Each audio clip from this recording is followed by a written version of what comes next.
Boa noite a todos, sejam todos bem-vindos a mais essa live, dando continuidade ao estudo do Livro dos Espíritos. Hoje, dia 19 de agosto de 2024, nós daremos prosseguimento ao estudo desse livro muito maravilhoso. Hoje nós estudaremos a formação dos mundos, que é a criação de Deus. Antes, vamos agradecer a Jesus pela sua presença, agradecer a Mãe Divina, agradecer os nossos mentores, os nossos anjos da guarda, que sempre nos orienta, que cuida de nós todos os dias. Agradecer a Mãe Maria, que é a nossa mãe muito amada, essa mãe que sempre nos protege, que sempre cuida de cada um de nós. E que hoje nós possamos trazer o entendimento que cada um precisa para acrescentar na sua caminhada. Que assim seja, graças a Deus. Então, a criação, que é a formação dos mundos. O universo, ele compreende a infinidade dos mundos que vemos e aqueles que nós não vemos também. Todos os seres animados ou inanimados, todos os astros que se movem no espaço, assim como os fluidos que o enchem. Tudo isso faz parte da formação dos mundos. Lá na questão 37, é perguntado: o universo foi criado ou bem é de toda a eternidade como Deus? E a resposta: sem dúvida que ele não pode se fazer por si mesmo. E se fosse de toda a eternidade como Deus, não poderia ser a obra de Deus. Então aqui ele pergunta, né, se ele é eterno, se ele foi criado ou se ele sempre existiu, porque Deus sempre existiu. Então ele responde que não, porque se fosse infinito, se esses mundos não tivessem sido criados, eles existissem desde o sempre, ele não seria, né, apenas um mundo, ele seria, assim, equiparado ao próprio Deus. A razão nos diz que o universo não pode se ter feito a si mesmo e que, não podendo ser obra do acaso, deve ser obra de Deus. Lá na 38, se pergunta como Deus criou o universo? E a resposta: tudo o que se pode dizer é o que podeis compreender. É que os mundos se formam pela condensação da matéria disseminada no espaço. Então, ou seja, de acordo com a nossa compreensão, porque nós não temos, assim como nós vimos no capítulo anterior, nós não temos ainda esse discernimento, essa capacidade de entendimento, para entender realmente como eles foram criados, mas nós entendemos de acordo com a nossa abertura de consciência, mas aquilo que nós conhecemos é o quê? Que esses mundos é o resultado de uma condensação da matéria, até foi falado no último capítulo a respeito disso, né, que a matéria se condensa quando ela se movimenta de uma forma mais devagar, e quando ela movimenta muito rápido, ela é essa energia que não é condensada, que é a energia fluida, tá? Né? Então, continuando, lá na questão 40, os cometas seriam, como se pensa atualmente, um começo de condensação da matéria e dos mundos em via de formação? E a resposta: isso é exato, mas o que é absurdo é se crer em sua influência. Quero dizer, essa influência que vulgarmente se lhe atribui, porque todos os corpos celestes têm a sua parte de influência em certos fenômenos físicos. Ou seja, então aqui ele está confirmando que os cometas realmente é o início dessa condensação para que se crie um novo mundo. Mas a influência que isso atua sobre nós não é tão grandiosa como as lendas, né, que fala que o cometa passou lá, que vai acontecer isso, né, que vai influenciar crucialmente na nossa vida. A influência que ele tem é a influência que tem o Sol, que tem a Lua, que tem os outros planetas. E nada mais do que isso. A 41 pergunta: um mundo completamente formado pode desaparecer e a matéria que o compõe se disseminar de novo no espaço? Ou seja, ele está perguntando, um mundo que é criado, por exemplo, vamos supor, exemplo, planeta Terra, um dia ele pode desaparecer? E se ele desaparecer, essa matéria que compõe ele, ela vai ser usada para formar um novo planeta? Um novo mundo? E ele responde, sim. Deus renova os mundos como renova os seres vivos. E tanto a gente vê, né, que, por exemplo, no caso de Jesus, teve que ser reconstituído o perispírito dele, porque o mundo onde ele viveu não existia mais. Ele já tinha, né, sido transformado, já tinha sido disseminado, já tinha sido usada a energia daquele mundo para construir novos mundos. Então, por isso ele está respondendo aqui que sim, esse planeta, todos esses mundos, eles podem ser um dia dissolvidos e pode ser usada essa matéria para construir um novo mundo. Depende da função, depende da depende do depende do que for necessário, né, no momento. A 42 pergunta assim: podemos conhecer a duração da formação dos mundos na Terra, por exemplo? E ele responde: nada te posso dizer, porque só o Criador o sabe. E bem louco quem o pretendesse saber ou conhecer o número de séculos dessa formação. Então, o que ele está perguntando? O que ele está respondendo? Que não tem como a gente saber quantos séculos vai existir um mundo. Porque esse conhecimento só a Deus pertence. E seria louco uma pessoa que quisesse, né, chutar quantos séculos um mundo vai permanecer, vai existir, quantos séculos vai levar para esse mundo ser dissolvido e ser transformado essa matéria em um novo mundo. Até pelo fato que, penso eu, que esse mundo vai persistir de acordo com a necessidade, né? O dia que esse mundo já não precisar mais de existir de acordo com aquele patamar de conhecimento desses seres, quando todos aqueles seres desse mundo, determinado mundo, já estiver evoluído para um mundo mais aperfeiçoado, não tem mais, muitas vezes, necessidade de existência desse mundo. Mas enquanto o mundo precisar, aquelas pessoas ainda precisarem de renascerem naquele determinado energia, para viver aquelas determinadas experiências, esse mundo provavelmente vai existir. E lá na questão 44, ele pergunta: de onde vieram os seres que vivem sobre a Terra? Ou seja, de onde nós viemos? E a resposta é a seguinte: a Terra continha os germes que aguardavam o momento favorável para se desenvolverem. Os princípios orgânicos se congregaram desde que cessou a força que os mantinha afastados. E eles formaram os germes de todos os seres vivos.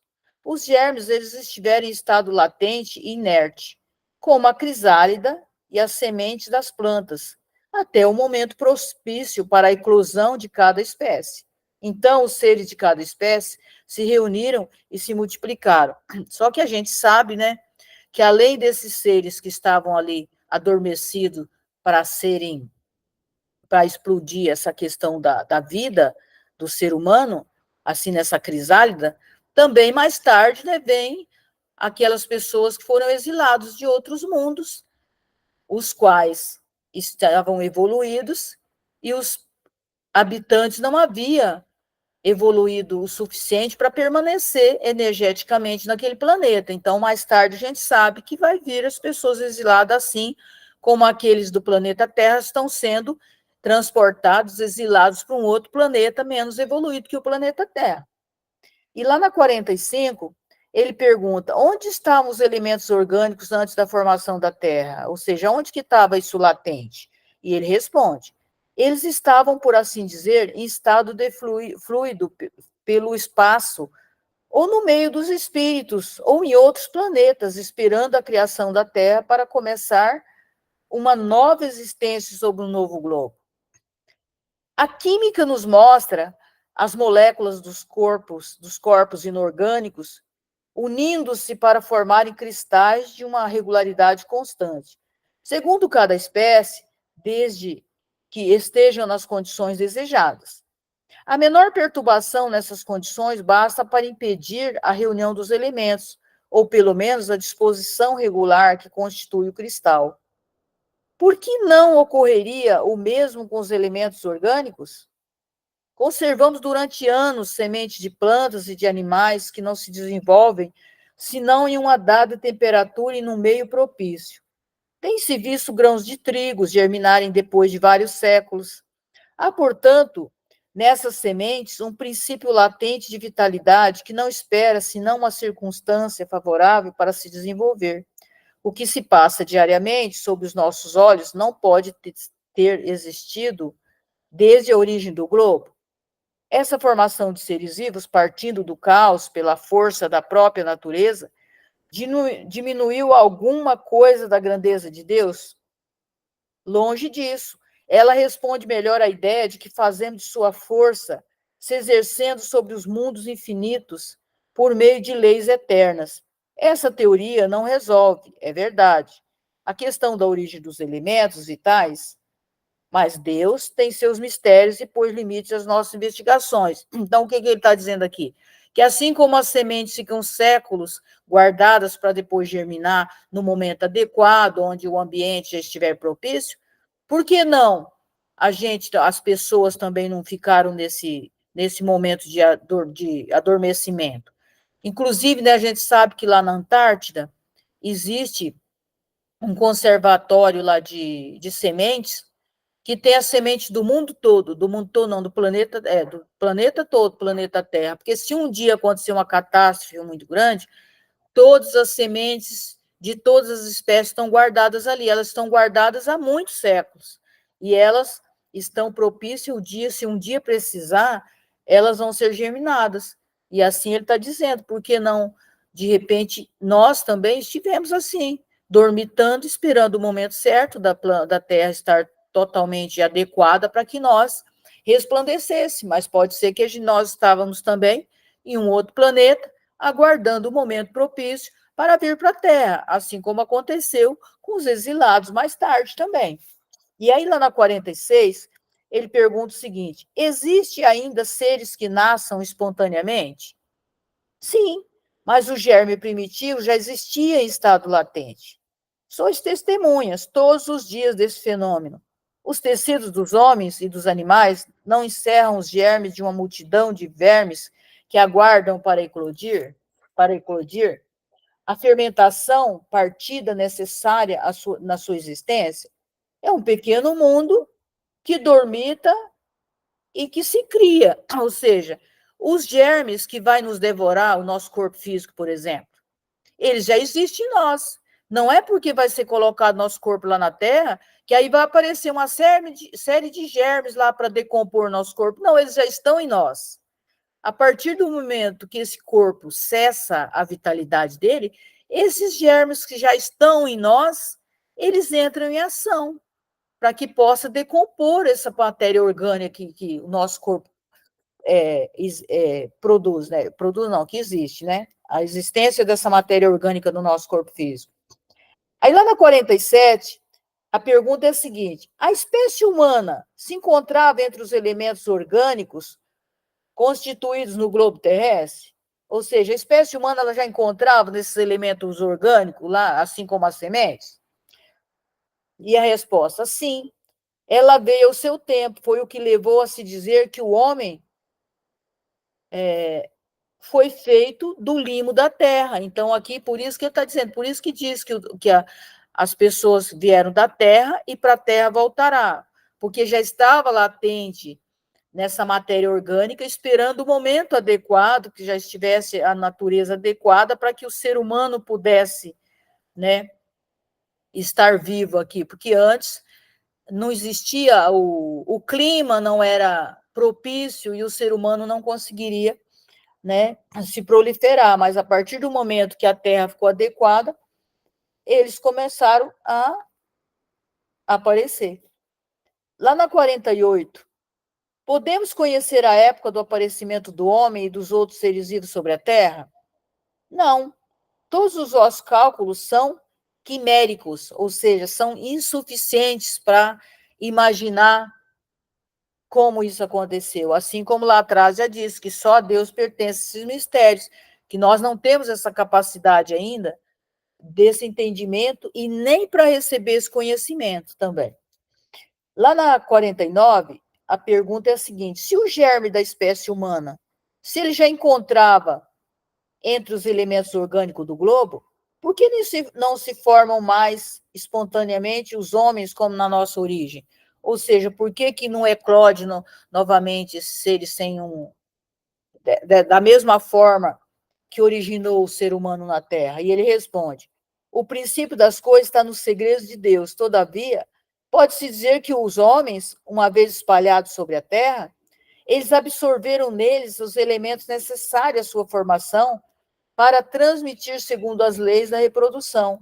O mesmo se deu com as diferentes espécies de seres vivos. Quer dizer, lá foi criada a jabuticabeira, então não vai ser criada uma outra jabuticabeira novamente, porque já existe aquela que dá procedimento à espécie. Assim com o ser humano também aconteceu assim.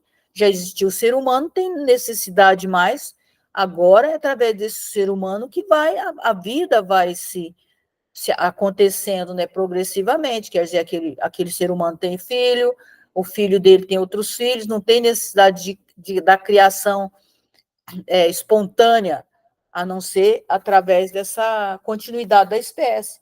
E aí vem um outro tema que é muito polêmico, mas é muito interessante a gente estudar ele, que é o povoamento da Terra, que é a questão do Adão. Essa questão que fala que Adão e Eva, né, foram os primeiros lá da Terra. Então, na questão 50, ele vai fazer a seguinte pergunta: a espécie humana começou com um só homem? Não. Aquele a quem chamais Adão não foi o primeiro nem o único que povoou a terra. Lá na 51. Podemos saber em que época viveu Adão? Mais ou menos, na que assinalais, aproximadamente 4.000 anos antes do Cristo, mais ou menos nessa época que Adão vive na terra. O homem cuja tradição se conservou sob o nome de Adão foi um dos que sobreviveram em certo país após algum dos grandes cataclismos que em épocas diversas perturbaram a superfície do globo e veio a ser o tronco de uma das raças que hoje o povoam. As leis da natureza se opõem a que os progressos da humanidade constatados muito tempo antes do Cristo eles tenham se cumprido em alguns séculos. Se o homem não estivesse sobre a terra, senão depois da época assinalada para a existência de Adão. Alguns consideram, e com muita razão, que Adão, como um mito ou uma alegoria, personificado as primeiras idades do mundo.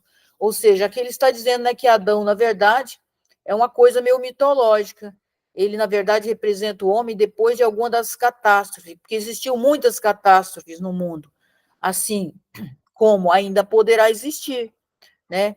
Depois tem até a questão do dilúvio, antes do dilúvio teve outras catástrofes, e assim por diante. E aí ele continua. O homem cuja tradição se conservou sob o nome de Adão. Ah, tá, desculpa. Aí vem a questão da diversidade das raças humanas. E até pelo fato que lá na própria Bíblia, né, essa questão do Adão, eles falam, né, que depois que Caim matou Abel, ele saiu e ele chegou numa outra cidade, ele casou com não sei quem lá, de um outro povo. Então, como que ele casou com alguém do outro povo se só existia Adão e Eva? E como é que essa raça teria progredido se só existia a Eva, se só existisse a Eva de mulher? Então, por aí já dá para perceber que não era único também que existia naquela época, mesmo tendo tido uma catástrofe, a gente sabe que Adão, por exemplo, aquela questão que fala de Adão, que ele perdeu o paraíso, que ele foi expulso do paraíso, é porque, na verdade, Adão era chamado filho de Deus, e os outros que existiam na terra eram chamados filhos dos homens. Então, Adão, quando acontece que ele se mistura com os filhos dos homens, ele perde essa questão lá de um certo privilégio por conta daquele conhecimento que ele trazia, porque ele se mistura com essas pessoas que existiam já e que eram chamados filhos dos homens. Então, olha só, 52 ele pergunta assim: de onde vêm as diferenças físicas e morais que distinguem as variedades das raças humanas sobre a Terra? Ou seja, de onde que apareceu a raça amarela, a raça vermelha, a raça branca, a raça negra? E ele pergunta: do clima, da vida e dos costumes. O mesmo ocorre com 2 filhos da mesma mãe, que educados um longe do outro e diferente, não se assemelham em nada quanto à moral. Ou seja, essas raças foram se diversificando, eles foram indo para outras regiões, e essas outras regiões foi dando, inclusive, a cor, por exemplo, lá na África. As pessoas que da África foram para onde é a Europa hoje, eles foram clareando por quê? Porque o clima era diferente. Lá na África, por exemplo, a pele precisa ser mais grossa, o cabelo precisa ser encaracolado, por quê? Porque ali, naquele caracóis, é onde ele guarda um pouco da umidade. Se o cabelo do africano fosse liso, ele teria o cabelo totalmente torrado. Então, de acordo com o clima, o ser humano vai se desenvolvendo as coisas que são essenciais para a sobrevivência dele. Assim como quem foi para um clima mais frio, a pele já não precisava ter a mesma cor, já não precisava ter a mesma espessura, e o cabelo já não precisava ser encaracolado, porque o calor não era extremo, então já precisava de uma outra coisa. É assim como o ser humano vai perdendo, por exemplo, que antes lá, quando a gente era mais ou menos um macaco, parecido com um macaco lá, a gente, pelo que dizem, a gente tinha um rabo, né? Depois a gente não precisou mais do rabo.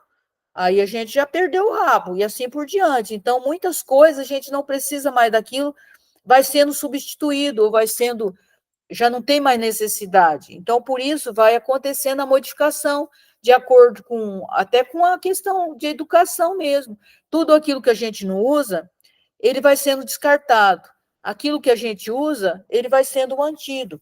É isso que ele está falando aqui. Aí, lá na 53, ele pergunta o seguinte: o homem nasceu sobre diversos pontos do globo, ou seja, ou essas raças foi se distanciando uma parte da outra. Aí ele vai responder: sim, em épocas diversas, e está aí uma das causas da diversidade de raças. Depois os homens se dispersam sobre diferentes climas e se aliado a outras raças formam os novos tipos. Então ele está falando aqui, foram criadas raças em diversos lugares, mas essas raças elas foram misturando, e também teve as raças que elas foram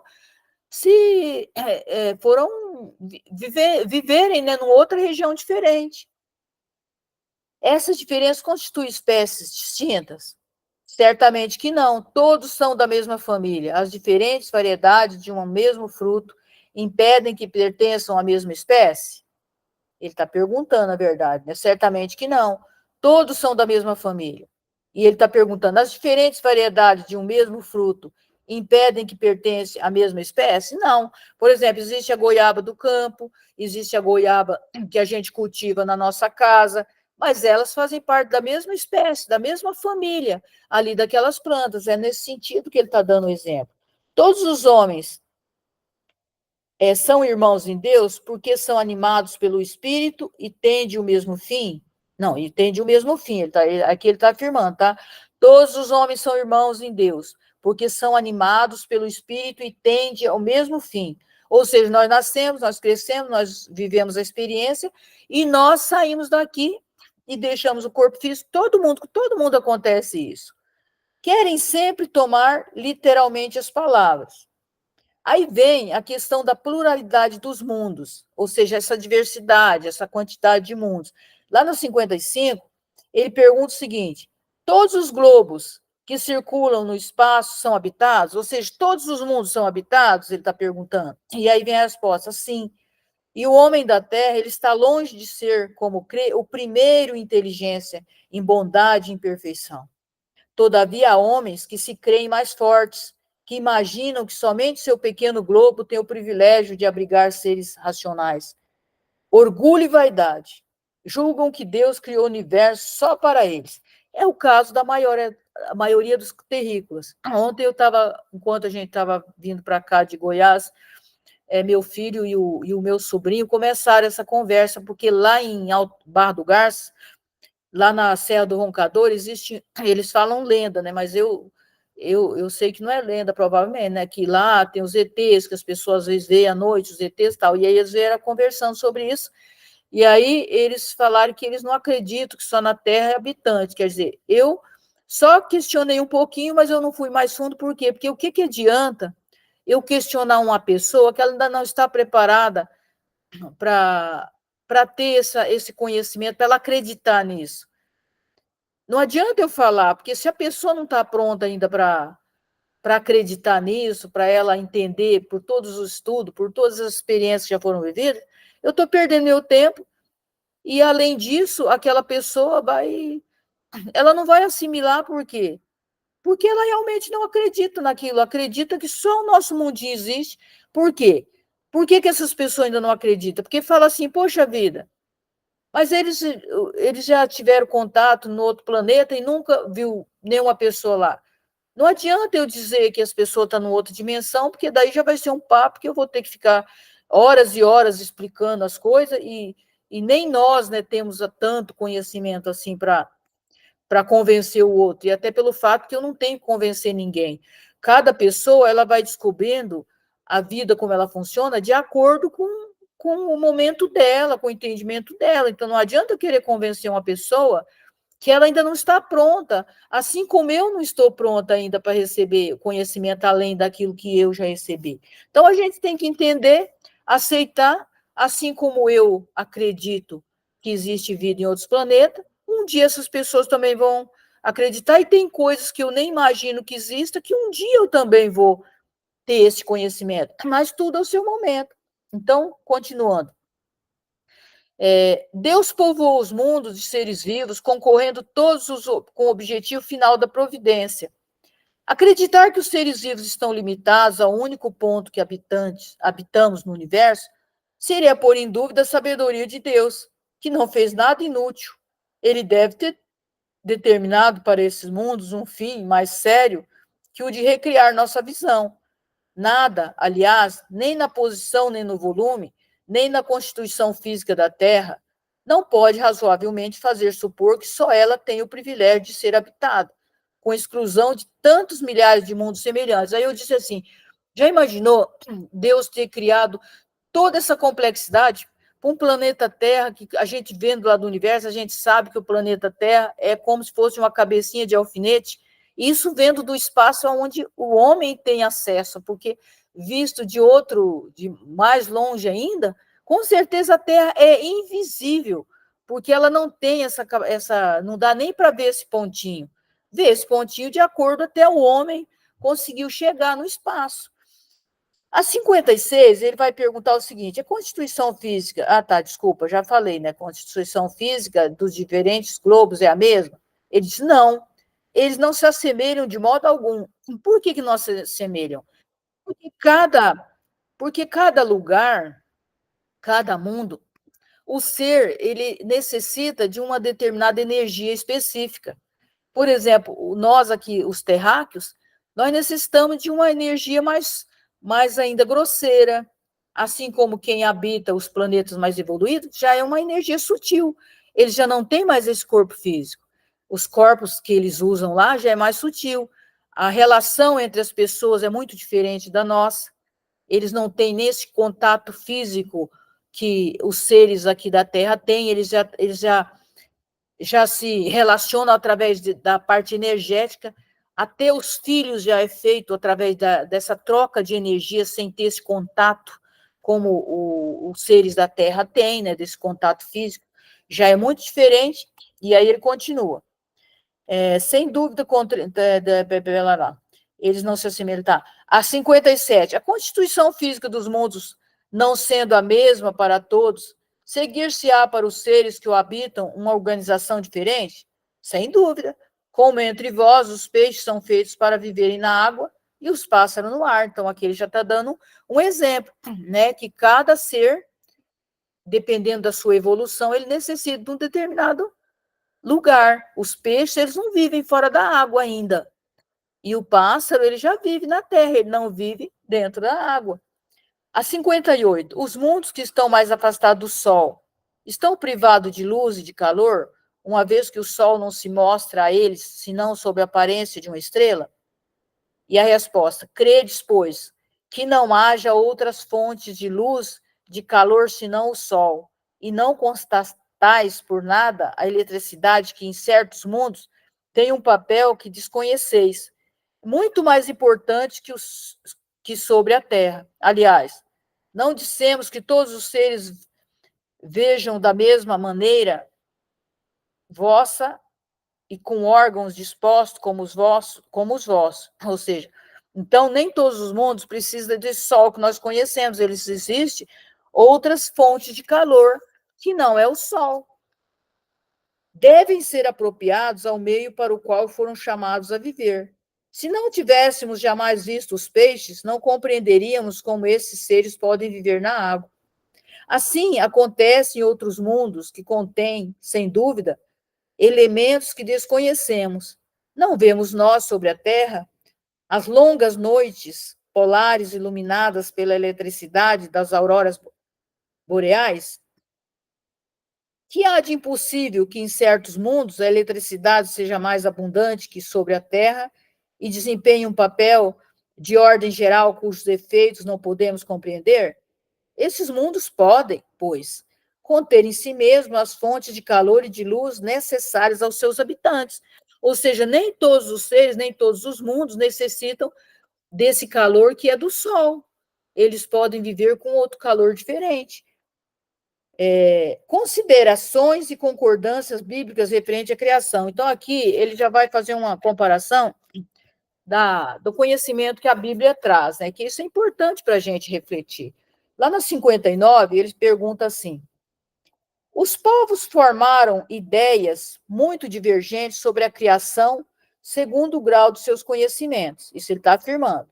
A razão apoiada nas ciências reconhece a impossibilidade de certas teorias.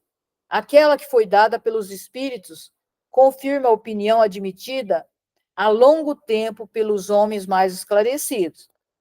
Então, a objeção que se pode fazer a essa teoria é que está com contradição que o texto dos livros sagrados, mas um exame sério faz reconhecer que essa contradição é mais aparente que real e que ela resulta da interpretação dada ao significado frequentemente alegórico, ou seja, lá na Bíblia, todo ensinamento ele é mais alegórico, ele é mais uma coisa mais assim, em forma de parábolas, de coisas. Então, de acordo com o entendimento das pessoas, se for a fundo estudar o que a Bíblia diz, não é tão diferente assim, mas é porque as pessoas levam ao pé da letra as coisas que está lá escrito na Bíblia. Mas se você for ver a profundidade, estudar com profundidade, você vai ver que não é, muitas vezes, aquela forma que as pessoas interpretam. A questão do primeiro homem na pessoa de Adão, como única fonte da humanidade, não é a única sobre a qual as crenças religiosas tiveram que se modificar.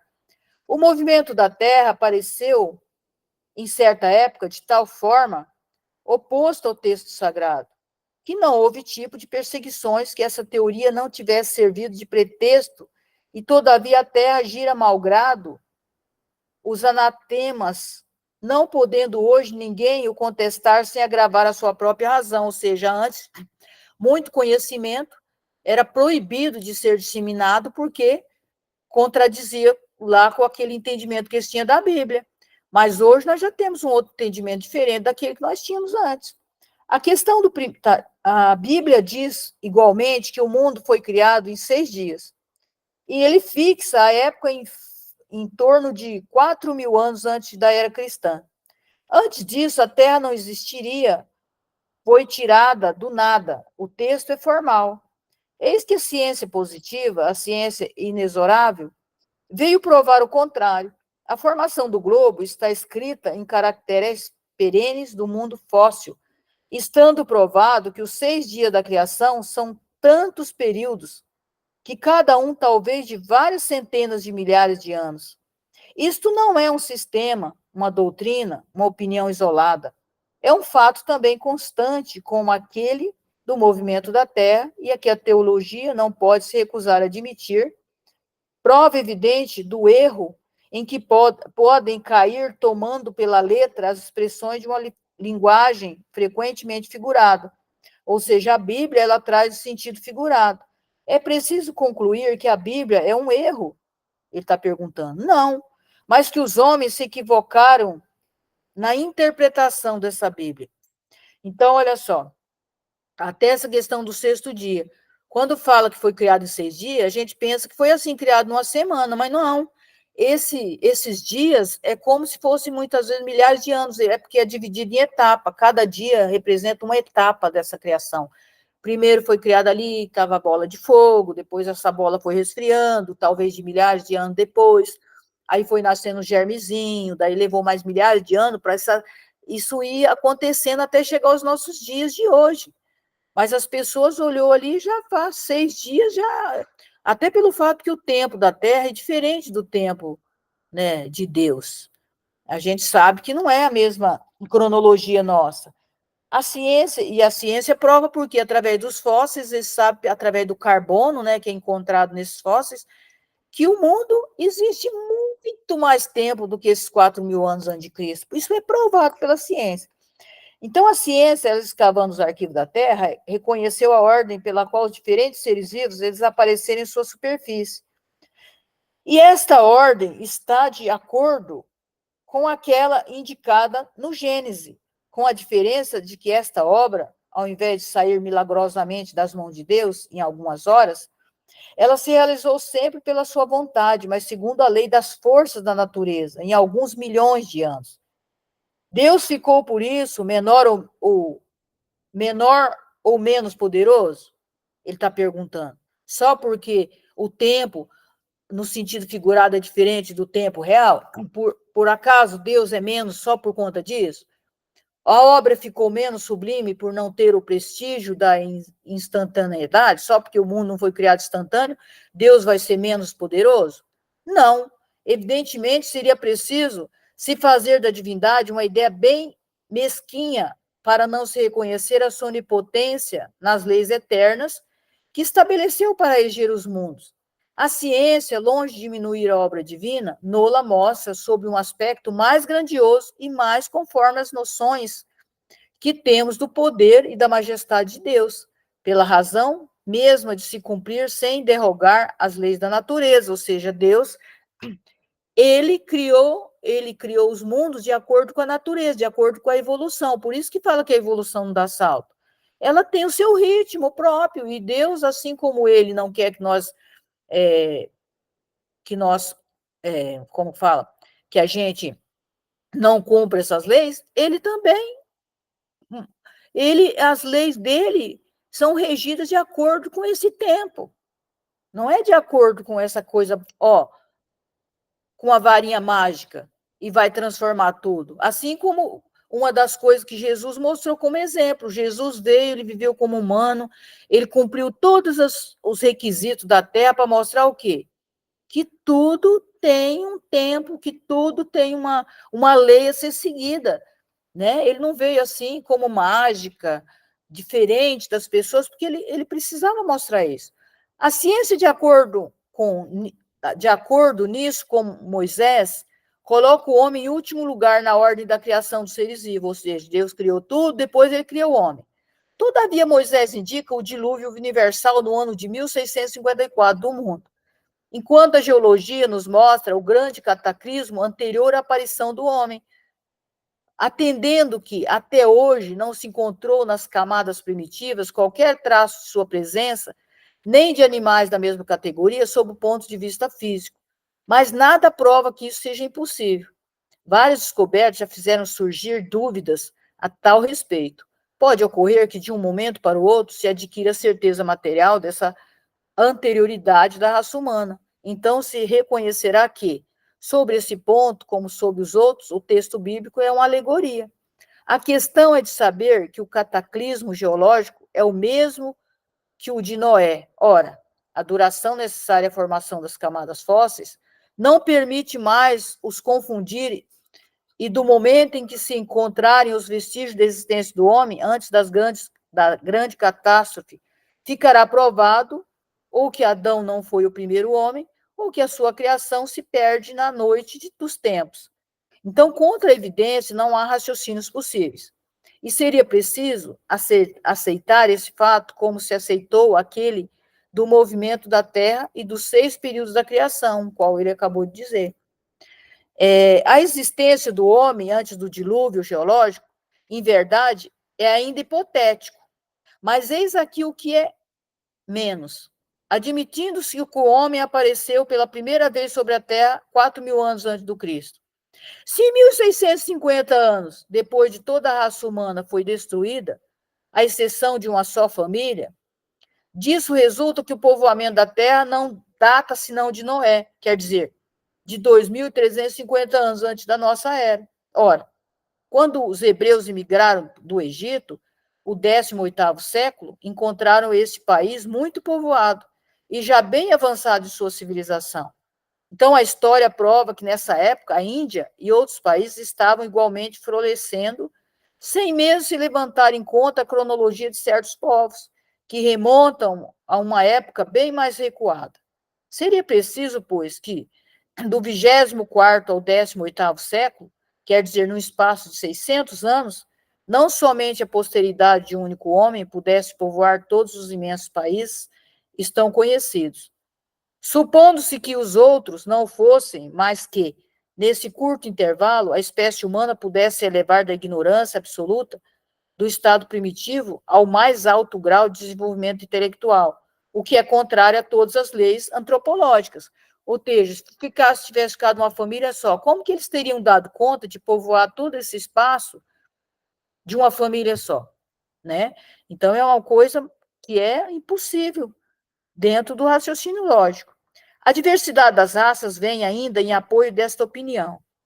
O clima e os costumes produzem, sem dúvida, modificações nos caracteres físicos, mas se conhece até onde podem chegar as influências dessas causas, e o exame fisiológico prova que há entre certas raças diferentes constitucionais mais profundas do que aquelas que podem o clima produzir.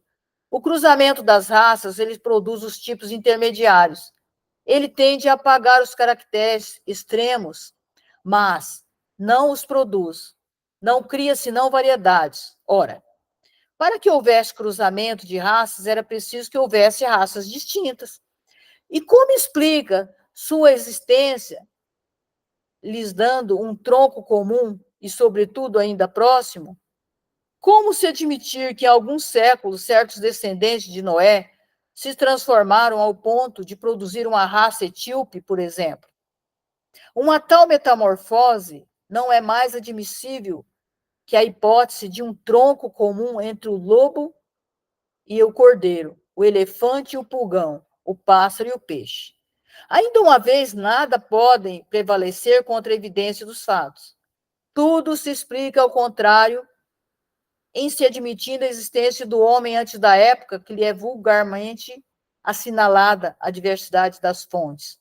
Adão, que vivia há 6.000 anos, como tendo povoado uma região ainda desabitada, o dilúvio de Noé como uma catástrofe parcial, confundida com o cataclismo geológico, tendo-se em conta, enfim, a forma alegórica particular ao estilo oriental e que encontra nos livros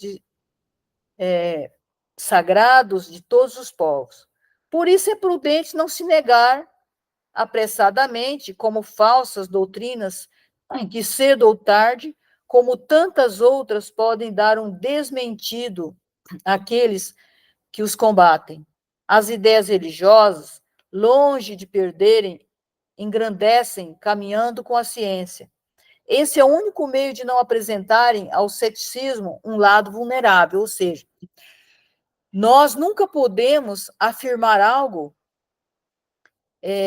taxativamente, que isso realmente é assim ou assado, porque amanhã ou depois a ciência pode desmentir através dos achados, através das provas, através dessa questão dos fósseis, que daqui a um tempo pode ser que, aliás, pode ser não, né? Conforme a população vai evoluindo, consciencialmente, não só intelectualmente, vai se sendo desvendado muitos mistérios que antes não era possível, porque Deus vai nos dando o entendimento conforme nós vamos abrindo nossa consciência. Com certeza, coisa que hoje nós brigamos por elas, que isso é real, que isso é verdadeiro, vai chegar um momento que a gente vai ver que nós estávamos errados sobre essa percepção. Então, por isso que ele diz que a gente não pode afirmar uma coisa como ela seja única e verdadeira, porque pode ser que as nossas descobertas mais para frente, a gente vai ver que era uma ilusão. Assim como lá no início da povoação dos homens, quando eles começaram a viver em sociedade, lá na época da Grécia Antiga, do Egito, eles não acreditavam que o trovão era um deus? E eles acreditavam fielmente que o trovão era um deus. Acreditava que quando vinha as enchentes, que era Deus que estava castigando porque alguém tinha cometido um pecado.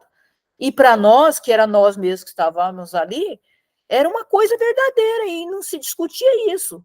Então, hoje, nós já temos uma outra percepção, mas as percepções que vão vir mais tarde, do conhecimento que vai sendo desvendado a nós, pelo fato de nós formos preparados já para saber um pouco mais além, a gente vai ver que nós estávamos em muitas coisas, nós estamos totalmente equivocados hoje. Por isso a gente precisa ir abrindo nossa consciência para a gente realmente trazendo essa verdade. Por isso Jesus falou que a verdade vos libertará. Ou seja, mas quando ele falou essa verdade, ele está falando essa verdade, a realidade mesmo, a verdade única, verdadeira mesmo, lá aquela que realmente não é através dessas suposições que nós temos ainda hoje. E eu fico por aqui, eu terminei esse capítulo, no próximo estudo que nós formos fazer, nós já vamos estudar um pouco mais, nós já vamos ir estudarmos já os seres orgânicos e os seres inorgânicos, como que foi criado, por que um é orgânico, por que o outro seria inorgânico. E eu agradeço a presença de todos vocês, e eu deixo aberto se alguém quiser fazer algum comentário, se alguém quiser contribuir ou fazer algum questionamento para que a gente possa refletir um pouco mais, fique à vontade.